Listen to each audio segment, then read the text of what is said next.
Welcome to the Essential Risk Management video tutorial. The 5 steps for the risk management life cycle are: first, we create a strategy, defining in which area we want to collect the risk, and how we want to deal with them. Secondly, we identify risks, by answering the question, what could possibly go wrong? In our third step, we analyze what we collected, and rate how critical the risks are. Next, we find countermeasures for most pressing risks. Lastly, we communicate the remaining risks. And we plan to repeat the procedure. This video will walk through each of the 5 steps. You will see how the app guides you, so you can concentrate your focus on the risks themselves. Now, let's get started with creating the strategy document. Click on the plus to see the available templates, and choose the Essential Risk Management Strategy. Confluence creates the new page. Let's give it a descriptive name, so we will find it later more easily. The document is pre-filled. Everything which should be part of a risk management strategy is already there. What you see right now is the page in edit mode, including hints and placeholders. Click on a placeholder and start typing. It gets replaced with your own content. The page is flexible. You can add chapters or remove them, or add rows to tables, or anything you need. Let's fill in a goal and scroll down. To keep the video short, we fast forward a bit. We define some of the categories for risk severity,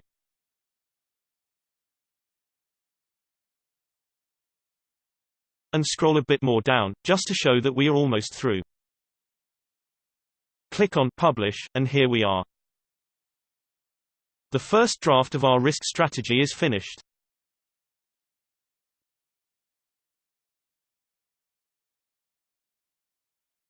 For the second step in our workflow, we've created a page with the template Essential Risk Identification Tree. This page is shown here. Notice that the page is in view mode, not in edit mode.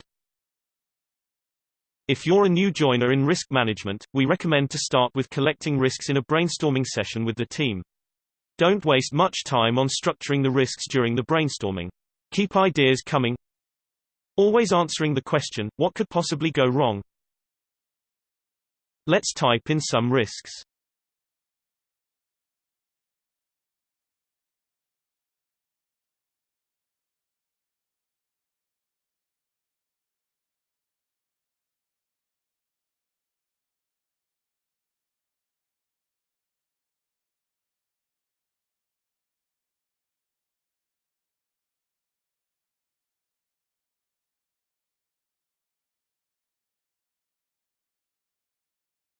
We create 4 entries. You can see them in the left navigation bar.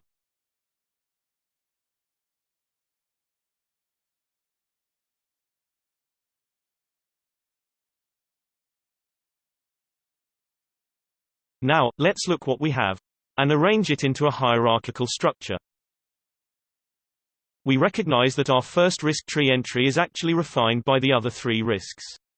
So we decide to move the 3 risks below the first one. The first entry becomes a structural element. As such, it is not to be analyzed or mitigated, it is only there to group the risks. We come to the third step of our essential risk management workflow.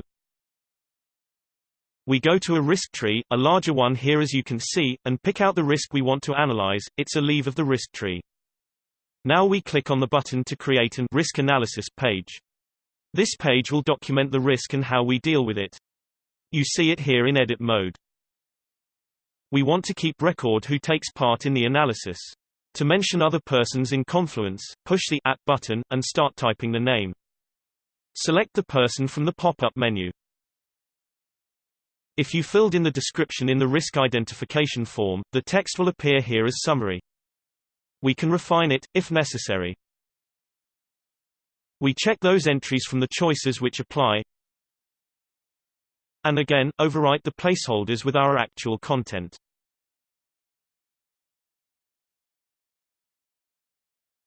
We decide that the severity of this risk is major and the likelihood of occurrence is moderate. Remember that our risk strategy defined precisely what those categories mean.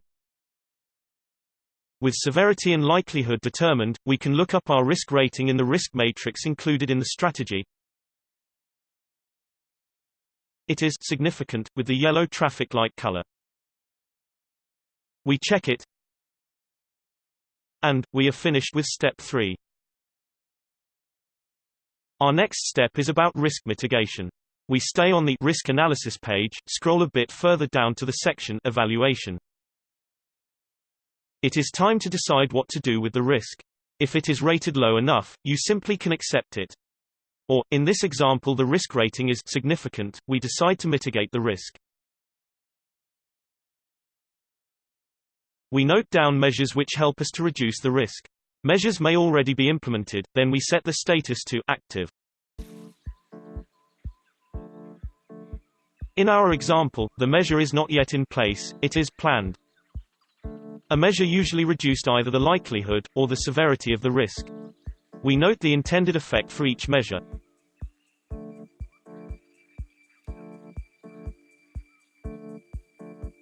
What must be done to implement the risk mitigation measure? Write down each of the necessary tasks, assign to members of the team, and give a date when the task should be completed.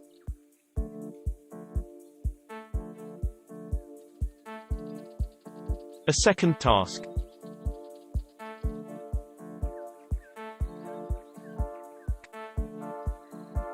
You can open the date picker by typing 2 times /. And finally a third task.